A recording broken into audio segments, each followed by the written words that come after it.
Il a tué 100 personnes, mais il entre au paradis. Oui, c'est une histoire vraie, rapportée dans les recueils les plus authentiques. Pas un conte, pas une métaphore, une réalité. Mais attention, cette histoire n'encourage pas le mal. Elle raconte quelque chose de plus profond, la puissance du repentir. Cet homme vivait dans une époque de grande ignorance.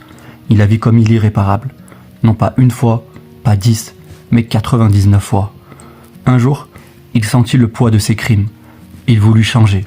Il alla voir un moine, un adorateur retiré du monde. Il lui demanda « Est-ce que Dieu pourra me pardonner ?» Et le moine, sans savoir, répondit « Non, tu es allé trop loin. » Alors, l'homme, emporté par sa violence habituelle, tua aussi cet homme. Mais il ne s'est pas arrêté là. Il voulait vraiment se repentir. Et il alla voir un savant, cette fois, un vrai, et il lui posa la même question. Le savant ne jugea pas. Il dit « Qui peut se mettre entre toi et la miséricorde de Dieu ?» Puis, il ajouta « Mais quitte ton pays, laisse cet environnement, va vers une terre où vivent des gens pieux. Commence une nouvelle vie. » L'homme partit, il marcha, il laissa tout derrière. Mais en chemin, il est tombé malade, et il est mort. Les anges se disputèrent son âme. Ceux du châtiment dirent « Il a tué 100 personnes ». Ceux de la miséricorde dirent « Mais il se repentait sincèrement ». Alors, Dieu lui-même trancha.